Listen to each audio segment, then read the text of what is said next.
It's 11:47 p.m. on a Sunday. You're sitting at your kitchen table with a Zillow tab open, a mortgage calculator in a second window, and a third tab that's just the Federal Reserve's website because you saw something on Twitter that scared you. You're not browsing. You're doing math. The same math you've done 4 times this week. You keep punching in different down payment percentages, different interest rates, different zip codes, hoping the numbers start to look sane. They don't. Here's what's happening in your head. The market is probably overheated. You've heard the word crash 3 times at work this month, but you also watched a house in your target neighborhood go under contract in 48 hours, and your rent just went up $340. And you're doing this math not because you feel confident, but because you feel like if you just find the right combination of numbers, something will tell you what to do. Nothing is telling you what to do. Here's the thing. The people who are going to come out of a housing correction with $80,000 more than everyone else aren't smarter than you. They're not making more money than you. They're just doing 10 specific, boring, profoundly unsexy things right now, before the crash, that most buyers never do because these things don't feel urgent. They feel like homework. My name is Elena, and I spend way too much time thinking about why 2 people can enter the same housing market, make nearly identical offers, and end up with outcomes that are $80,000 apart over a decade. If you've ever stared at that mortgage calculator, wondering whether you're about to make the biggest financial mistake of your life, subscribe and hit the like button, because that's exactly what this video answers. Before we get into it, not a financial advisor. This isn't financial advice. Now let's talk about the 10 things the smart buyers are already doing. Let me set the stakes before we get into the list. The average difference in total cost between a home purchased at peak pricing versus a home purchased 18 months into a correction is not $20,000. It's not even $40,000. According to Federal Reserve data from the 2008 correction and the regional corrections that followed, buyers who purchased at peak and buyers who purchased post-correction on identical properties saw lifetime cost differences. Factoring in purchase price, interest, PMI, and lost investment opportunity of between $60,000 and $110,000. Let me say that again. The same house, the same neighborhood, an $80,000 swing. Not because of luck, because of preparation timing and 10 specific behaviors. And here's what makes this worse. The buyers on the losing side of that gap almost never knew they were on it. They felt responsible. They felt ready. They had the pre-approval letter.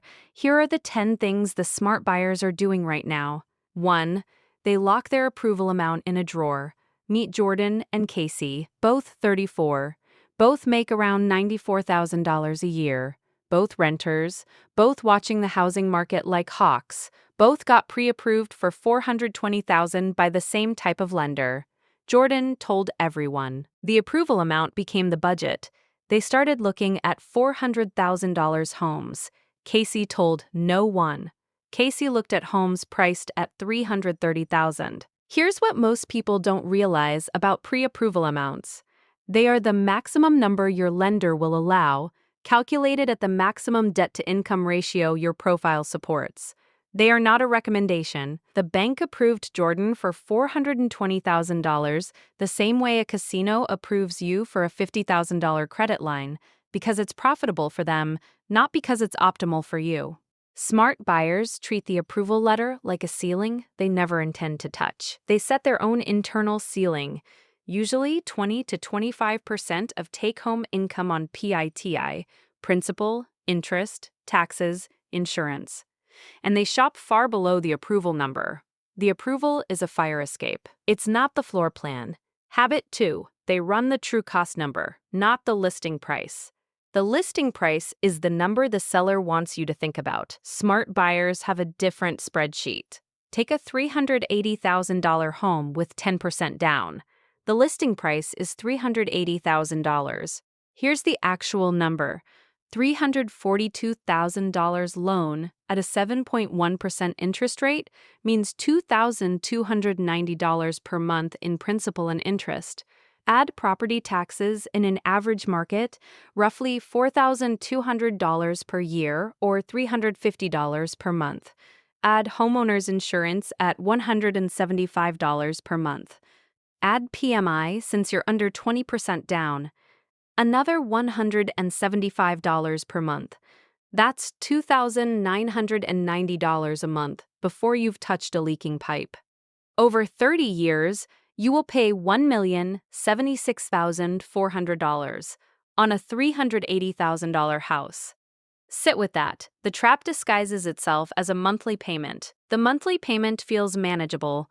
The $1.07 million does not. Smart buyers run the 30-year number on every house they tour. It resets what affordable means before they get emotionally attached to the granite countertops.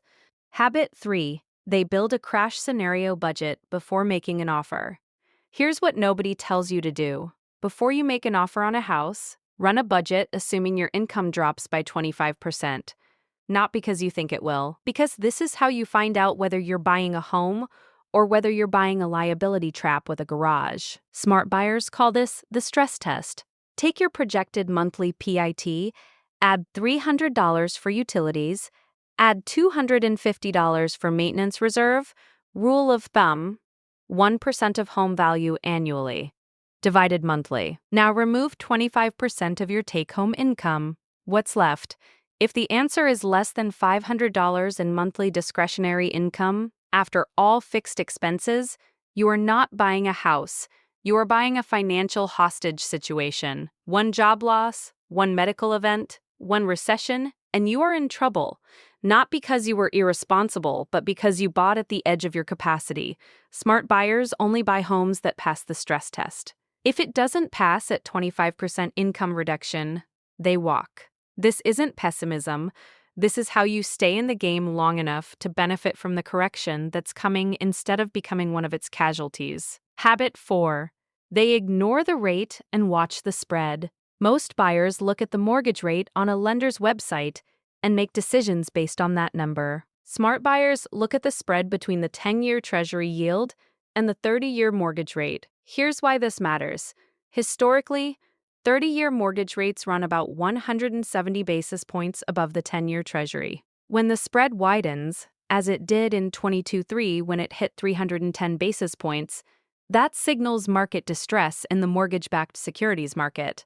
A wide spread often corrects back toward historical norms, which means rates are more likely to fall than rise from that point.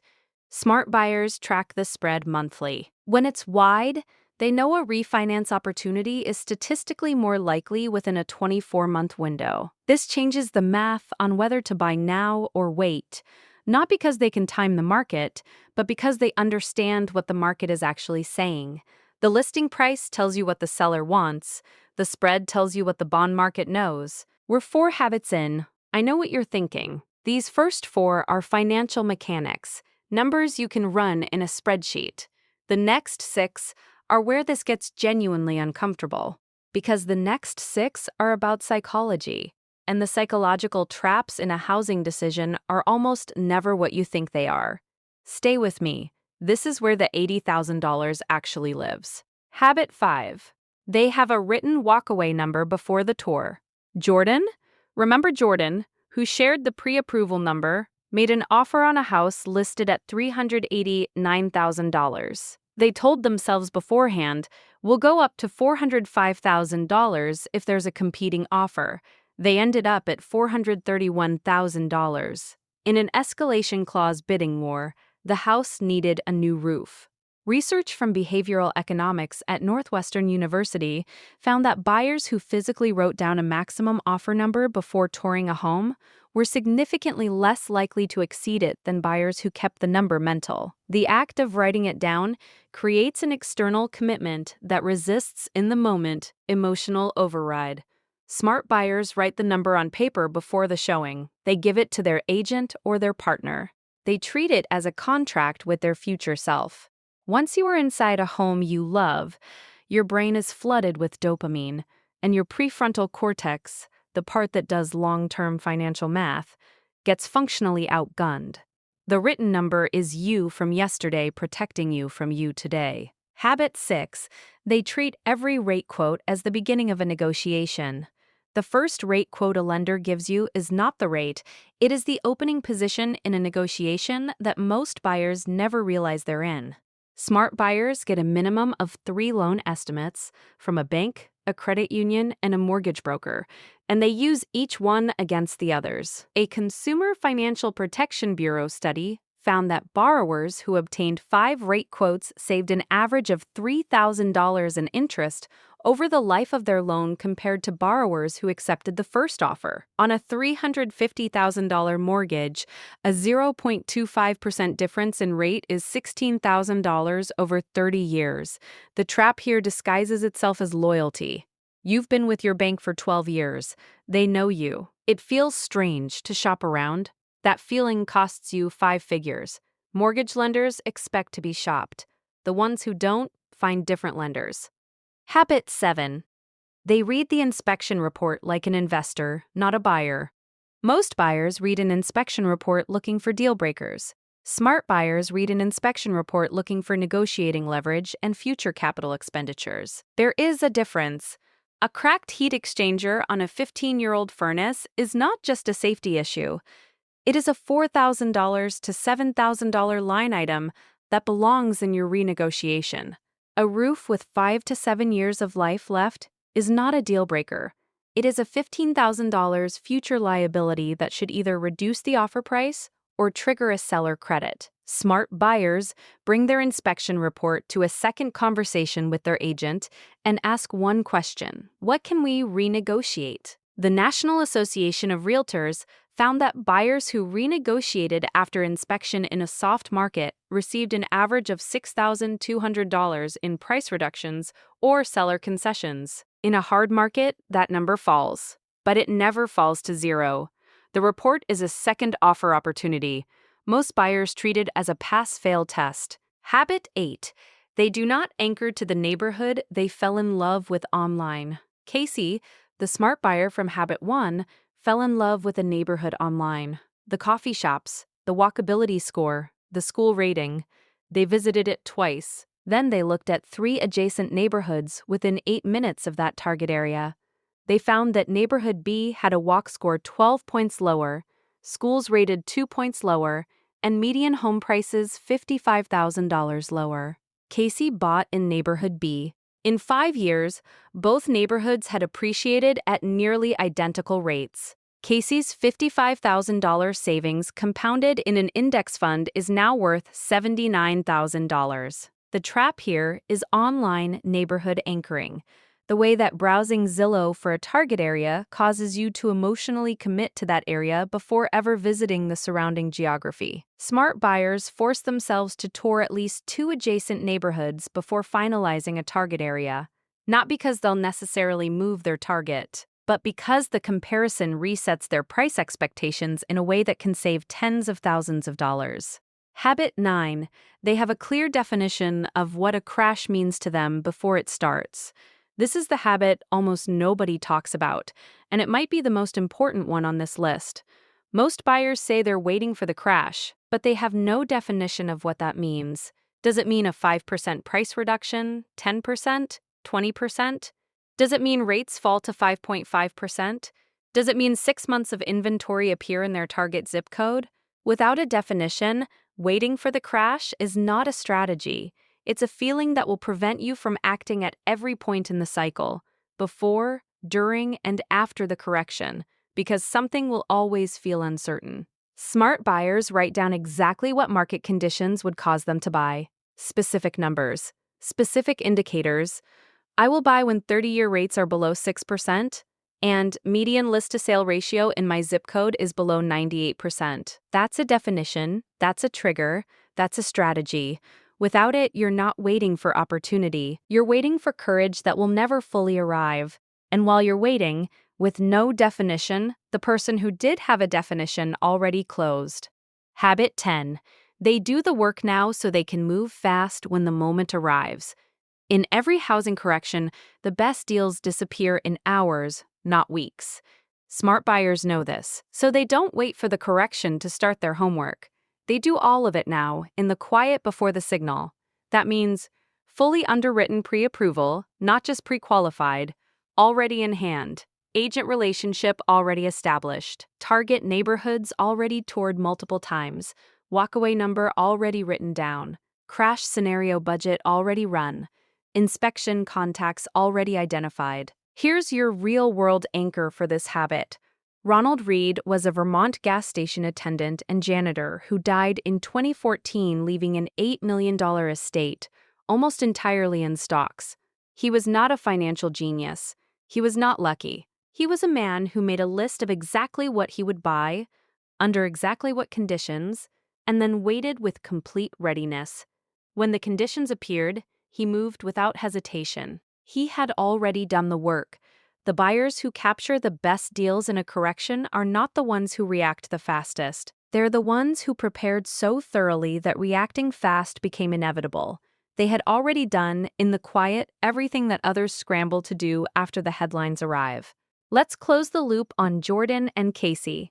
Jordan bought at $431,000 with a 7.3% rate and no stress test. Monthly PII, $3,410. Within 18 months, their company announced layoffs and cut salaries 15%. They couldn't cover the mortgage without draining savings. They didn't lose the house, but they couldn't save anything for 3 years. The market corrected 11% in their neighborhood.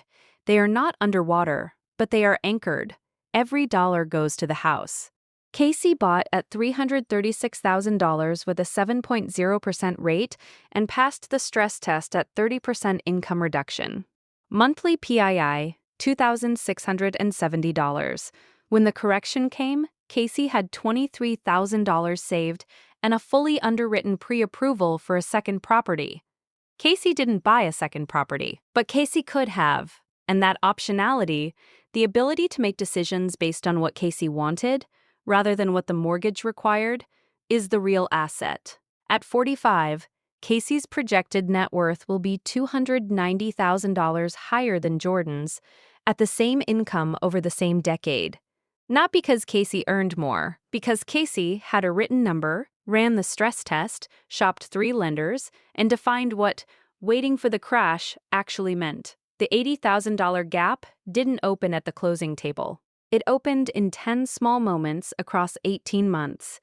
Each one unsexy, each one easy to skip, each one looking almost identical to inaction. A written number, a 30-year calculation, a crash scenario budget, a second neighborhood tour. There is no trophy for buying the most impressive house in the most impressive neighborhood. The only scoreboard that actually matters is the one nobody can see. The one that measures how much margin you preserved, how many options you kept, how fast you can move when the moment appears. The boring choice isn't the consolation prize. It is the strategy. Smart buyers aren't waiting for permission to be cautious. They're already running the numbers, writing the numbers down, and building the kind of readiness that turns a housing correction from a crisis into an opportunity. They understand something most buyers don't. The market rewards the prepared, not the anxious, and preparation looks remarkably boring from the outside. You can choose not to play the game everyone else is playing. Not every approved buyer has to buy at the edge of their approval. Not every competitive market requires a competitive emotional response. The gap doesn't open at the peak. It opens in 100 small moments before anyone calls it a crash. This is hard to do alone with a YouTube video. Knowing the 10 habits is step 1. Building the actual crash scenario budget for your specific income, your specific target market, and your specific timeline. That's a different conversation. And if you found this video at 11:47 p.m. doing math that doesn't quite add up yet, you're doing the right thing. You're already asking the question that most buyers never ask. That's where it starts.